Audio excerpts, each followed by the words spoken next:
आगे देखें, शेख हसीना ने कहा था, a white man offered me reelection in return for airbase. Sheikh Hasina said months ago, airbase हमको दे दो, आपकी सरकार हम बचा के चलेंगे। कौन है वो वाइट मैन? देखें जरा वाइट मैन कौन है। ये है भाई साहब। अच्छा, Kyrgyzstan, Pakistan, Sri Lanka, Bangladesh, how US diplomat Donald लू, whom Rahul Gandhi met during secret visit to White House, has mastered regime change operations। अच्छा, तो ये regime change कराते हैं, regime change के ऑपरेशन करते हैं। और ये पूरी दुनिया में आतंकवाद फैला के कितने आराम से ये लोग आराम से हाथ झाड़ के खड़े, हमने तो कुछ किया ही नहीं। ये इनकी सच्चाई है, ठीक है ना। क्या बोले। तो राहुल गांधी ने इनका इंटरव्यू लिया था, गजब है साहब, कमाल है। डोनाल्ड लू due in Dhaka on Tuesday, 13/5/2024। खेल खत्म कर दिया। यही गए थे जिन्होंने कहा था कि हमको दे दो एयरबेस, हमको दे दो, हमको यहाँ बेस बनाना है, तो तुमको बने रहने देंगे, और नहीं तो नहीं बने रहने देंगे, तो तुमको उखाड़ के फेंक देंगे। बात सिर्फ इतने पे भी ख़त्म नहीं होती, अभी रुकिए, बात निकली है तो दूर तलक जाएगी। क्योंकि इनको जो बांग्लादेश को इससे पहले भी यूएस की तरफ से अल्टीमेटम मिला था।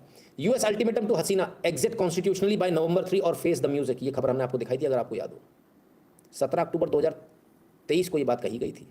एग्जिट कर दो बस, कैसे भी करके खाली करो, हमको आना, अमेरिका को आना तो कुछ भी करेगा। अल्टीमेटम दे दिया था।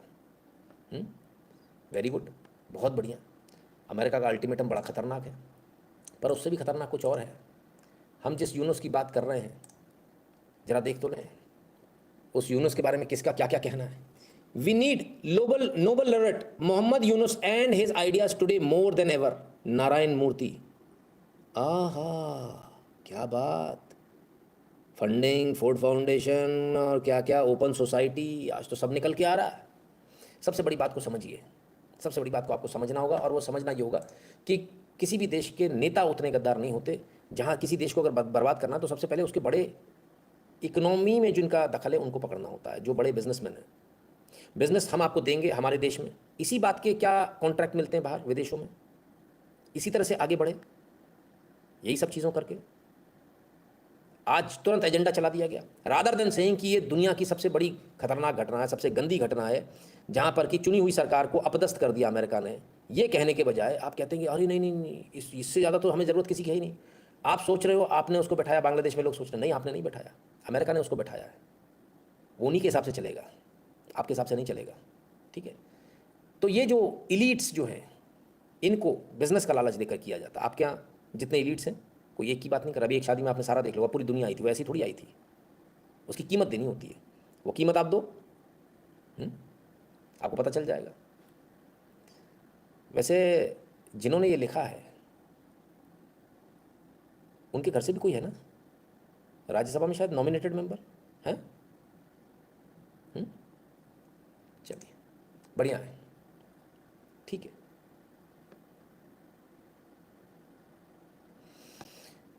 और भी लोग हैं जो आप क्या हैं, और वो क्या कह रहे हैं, अंग्रेजी में लिखेंगे साहब।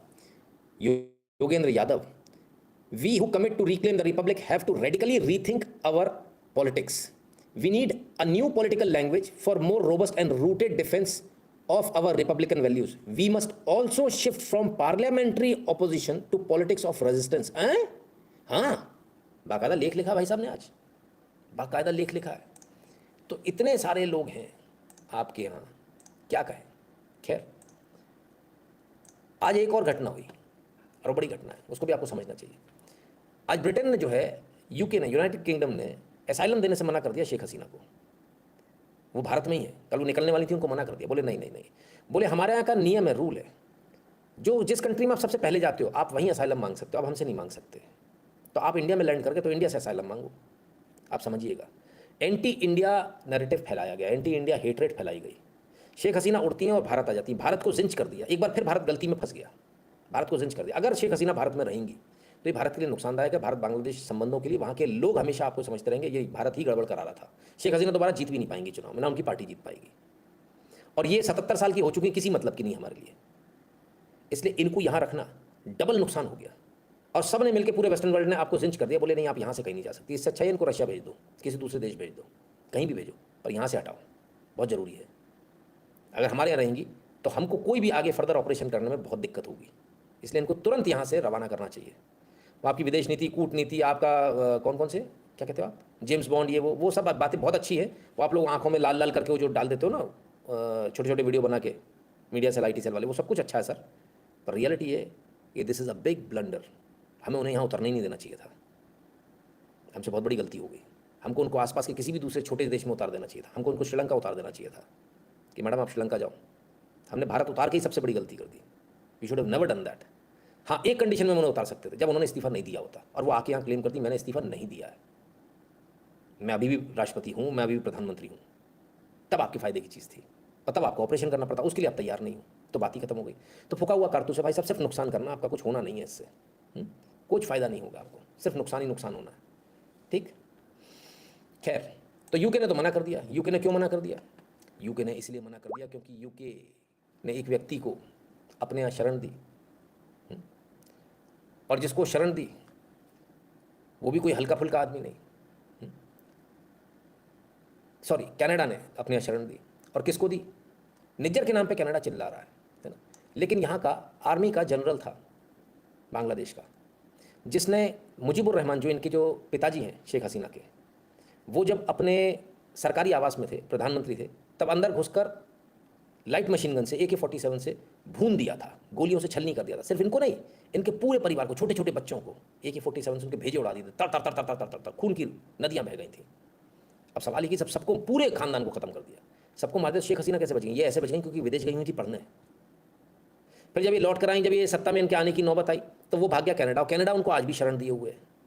और सबसे, अमेरिका और कनाडा दोनों ने शरण दी हुई है, और दोनों ने सबसे हाईएस्ट लेवल ऑफ सिक्योरिटी दी हुई है उस आतंकवादी को जिसने घुसकर गोलियों से बच्चों तक को भून दिया था, दूध मुहे बच्चों को भून दिया था। क्या आप जानते हैं इस बात को? सोचिए आप कि क्या स्थिति है, और आपको ये बताया ही नहीं जा रहा कि असलियत क्या है। कितने आराम से ये लोग आपके सामने सफ़ेद कपड़े पहनकर आ जाते हैं। मैं तो हैरान इस बात को देखकर होता हूँ कि भाई आतंकवादियों का गढ़ है ये। भारत को मांग करनी चाहिए कि कनाडा को आतंकवादी देश घोषित किया जाए। ये कह रहे हैं कि आपने इसको मार दिया, उसको मार दिया। लेफ्टिनेंट कर्नल नूर चौधरी इसका नाम था, और आज की तारीख में इस हाईएस्ट सिक्योरिटी लेने वाला व्यक्ति है। इसको हाईएस्ट सिक्योरिटी दी गई है कनाडा में, और आज भी ये कनाडा में आराम से पड़ा हुआ है। ठीक है, समझ में आ रहा ना? ये स्थिति है इंटरनेशनल रिलेशन। आप लोग बोलते हैं ये कर दो कर दो, मैं कहता हूँ पॉसिबल नहीं, इसलिए पॉसिबल नहीं है। Hasina once claimed that Muslim minorities are unsafe in India. She even questioned CA. Now 57 Muslim countries did not give her refugee. She found protection in unsafe and intolerant Hindu India. हाँ, ये भी चल रहा है, काफ़ी चल रहा है, बहुत सारे लोग ये भी कह रहे हैं, ये बात भी सही है, इसमें भी कोई दो राय नहीं, उन्होंने ऐसा कहा था। तो ये वर्तमान स्थिति है। अब आप इस वर्तमान स्थिति में क्या समझते हैं? कैसे आप लड़ोगे? क्या करोगे? इतना कुछ हो रहा है, और इसके बाद क्या बताया जा रहा है? अरे हाँ, मैं तो भूल ही गया था, ये आपकी सरकार है। Hindu 8789 account has been withheld in India in response to a legal demand. Bharat सरकार ने इसको ही बंद करा दिया। कोई होगा मास्टर स्ट्रोक, कोई होगी कूटनीति जो हमको समझ में नहीं आती, हम ऐसा मान लेते हैं, और क्या कर सकते हैं? ठीक है, चलिए। पर इस सब के बीच ऑस्ट्रेलियन ज्यूइश एसोसिएशन ने बाकायदा जो है एक मीडिया स्टेटमेंट निकाला है। परसिक्यूशन ऑफ हिंदूज इन बांग्लादेश, बांग्लादेशी हिंदुओं के साथ हम खड़े हैं, उन्होंने ये कहा है। उन्होंने एक आपको स्टेटमेंट दे दिया, सीने से चिपका लीजिए, बस हो गया काम। अब तो कोई मरेगा ही नहीं, बस हम इनका दिखा देंगे ज्यूइश का। कम से कम ज्यूइश हमारे साथ है, इसलिए हमको ज्यूइश का साथ हर हाल में देना है, इस बात को याद रखिएगा, मरते दम तक। वो अगर हमारे साथ है, हम उनके साथ हैं। वो क्या सही कर रहे हैं, गलत कर रहे हैं, हमारा कोई सरोकार ही नहीं है। जो हमारे साथ, हम उसके साथ। ठीक है। तो ये सारी बातें हो रही थी, कौन किससे मिला, किसके कनेक्शन कहाँ हैं। धीरे धीरे छोटे छोटे मुद्दों को गर्म किया जाता है, छोटे छोटे मुद्दों को।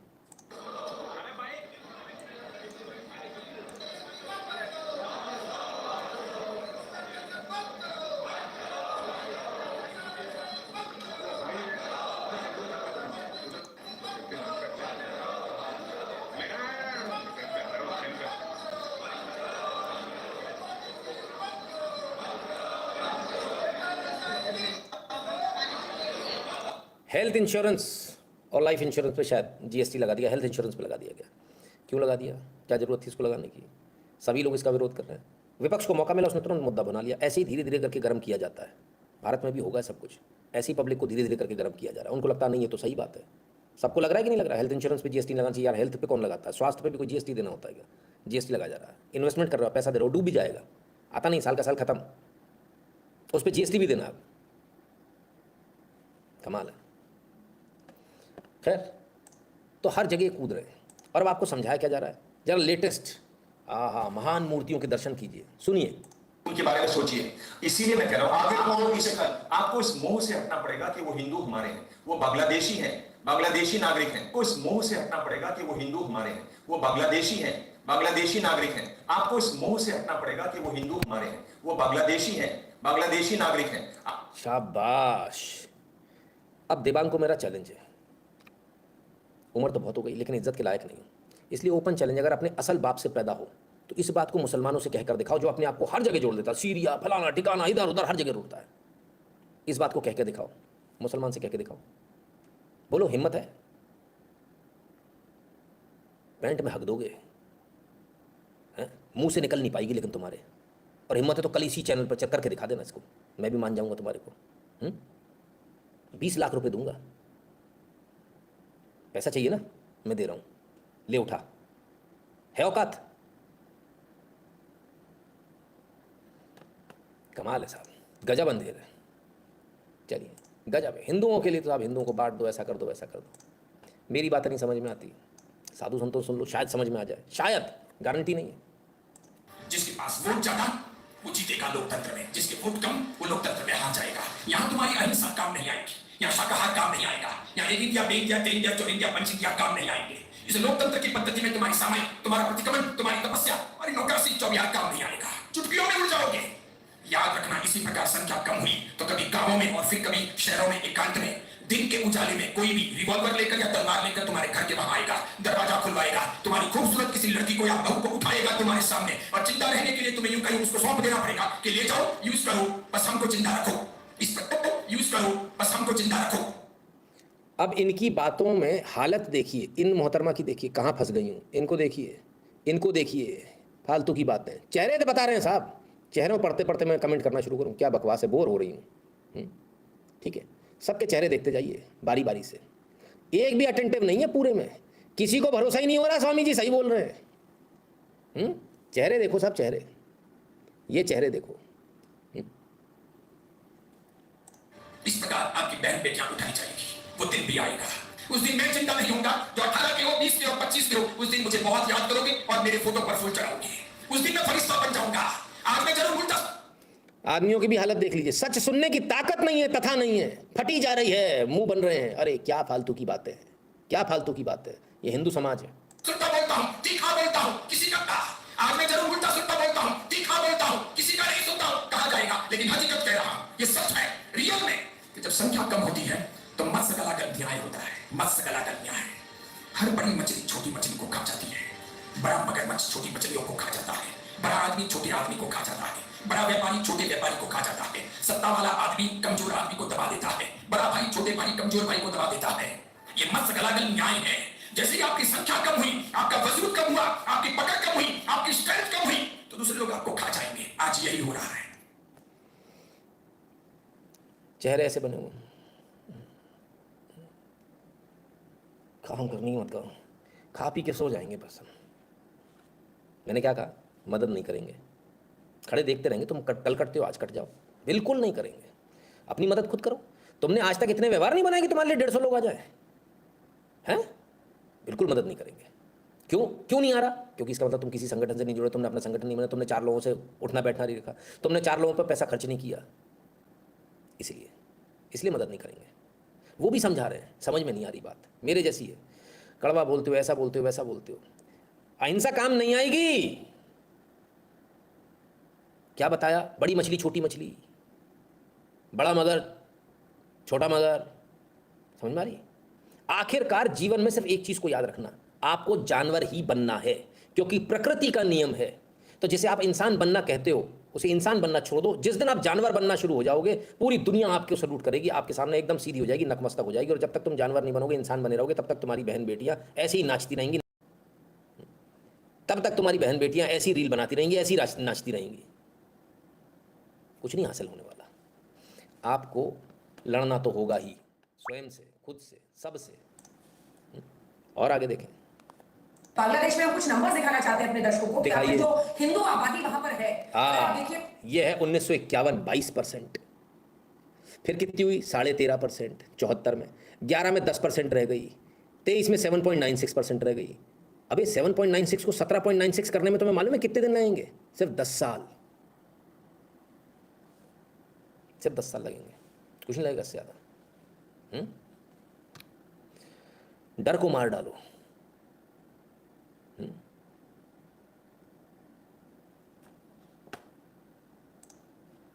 चलिए अब एक और बात बताते हैं।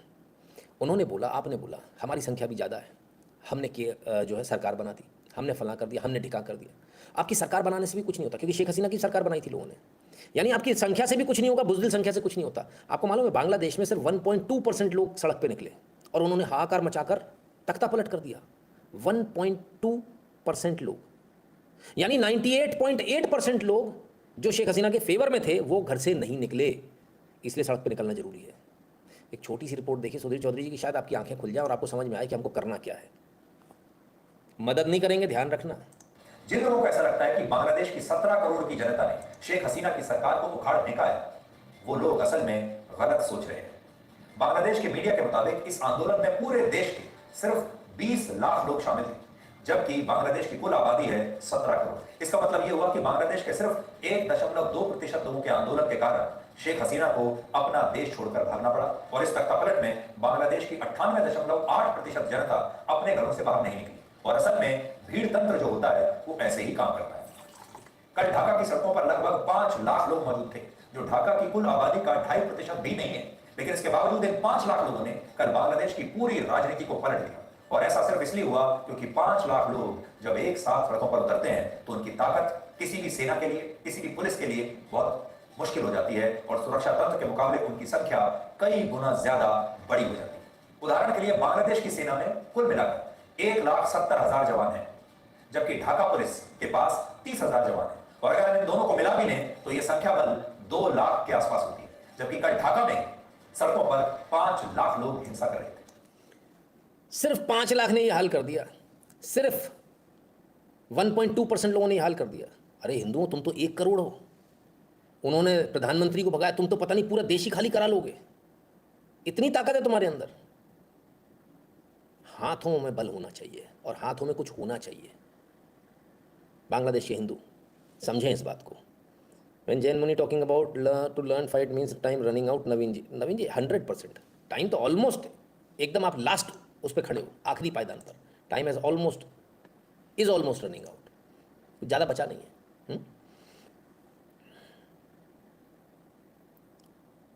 Sir ji, what we are suggesting Bangladeshi Hindus to do isn't reaching to all, but I am surprised why isn't Arnab did suggest through Republic to pick up arms। उनको तो पहले ही बोल दिया कि भाई आप न्यूज़ गलत चला रहे हो, न्यूज़ ऐसी मत चलाओ। उनके ऊपर तो ऑलरेडी प्रेशर आ चुका है। खैर चलिए, 170 मिलियन तो और ज़्यादा हो गए, और भी ज़्यादा हो गए। ठीक है ना। खैर, अब अमेरिका को लेकर एक मीम बना, ज़रा देखिए। और अमेरिका की सच्चाई बताता है, ये अमेरिका की सच्चाई है, ये सच्चाई है अमेरिका की। कोई भी अन्य देश आया और टकराया तो क्या, ये दादागिरी से चल रहा है, तेरी ऐसी की तैसी। और अगर रशिया आया तो क्या, ओह अफगानिस्तान आया तो क्या, कोना पकड़ लिया कोना। चाइना आया तो क्या, कोना। क्या समझे? भारत के साथ ये रवैया होता ऑलमोस्ट, और पुतिन चाचा के साथ, कि उन्हें मालूम है कि लड़ेंगे। देखिए, लड़ाई कभी भी शासक से नहीं होती, कभी शासक से लड़ाई नहीं होती। जब ट्रंप ने कहा ना कि आप एक वॉर मशीन से लड़ रहे हो, तो इसका मतलब शासक से लड़ाई नहीं हो रही आपकी। वहाँ की जनता ऐसी है कि वो लड़ती जाएगी, अपने बेटे देती चली जाएगी। 1 बेटा, 2 बेटा, 3 बेटा, 4 बेटा, जनरेशन टू जनरेशन देते चलाएंगे। हमारे दादा मर गए थे, कोई बात नहीं। हमारे बाप मर गए, कोई बात नहीं। हम मर गए, कोई बात नहीं। हमारा बेटा भी जाएगा, पोता भी जाएगा। जनरेशन टू जनरेशन, 100 साल तक युद्ध लड़ने की ताकत, ये ताकत जिसके पास है वो ही बचेगा, कोई नहीं बचेगा इसके अलावा। जब जनरेशन टू जनरेशन लड़ने की आपके अंदर ताकत, अफगानिस्तान ने वो करके दिखाया। जनरेशन टू जनरेशन, तीसरी जनरेशन लड़ रही सर उनकी, 3rd जनरेशन लड़ रही है उनकी। वहाँ का पत्रकार, पता नहीं उसका फ़ोन उठता नहीं, मर गया क्या हुआ पता नहीं, भगवान जाने, उसका फ़ोन ही बंद आ रहा है।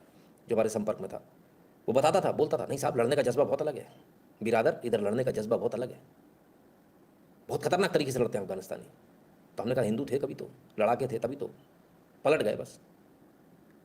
तो उनके अंदर, जिसके अंदर लड़ने का जज्बा होगा, जीत उसी की होगी। और लड़ने का जज्बा सिर्फ आपकी जनरेशन का नहीं होता, लड़ने का जज्बा generation to generation, generation to generation होता है।